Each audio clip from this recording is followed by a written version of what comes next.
सकाळ सकाळी निधी उठून माझ्याकडे बघाल ती निधीला बाय केलं आणि डायरेक्ट कामावरती गेलो. आज गेलतो गोकुळ शिरगावला.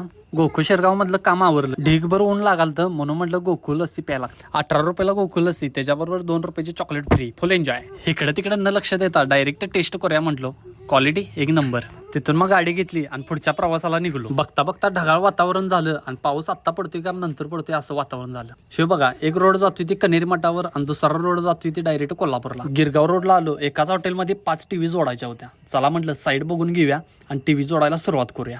बघत्या बघत्या 10 मिनिटात एक टीव्ही जोडून झाली आणि टीव्ही तर आपल्याला 5 जोडायच्या होत्या. एका तासात 5 टीव्ही इन्स्टॉल करून चला म्हटलं आपण दुसरा मार्ग धरूया. बापट कॅम्पला मित्रांनी बोलवलेलं. जाता जाता म्हटलं मित्राला भेटून जाऊया बापट कॅम्पला. गणपतीच्या दिवसात इकडे बापट कॅम्पला यायला 10-12 वेळ जातात. ते दिवसच वेगळं असतात. चला म्हणतं आता आपण आपल्या गावचा रोड धरूया. डायरेक्ट राजाराम बंधाऱ्यावरती आलो. हे बघा की कसलं विषय हार्ड वातावरण झालंय.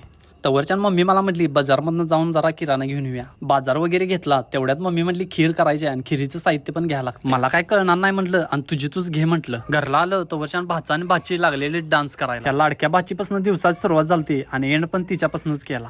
मामाच्या गावला वर्षातनं 8 दिवस येतात, खरं दंगा धुडकूच करून जातात. आणि जाता जाता भावाला लाईक आणि फॉलो करून टाका.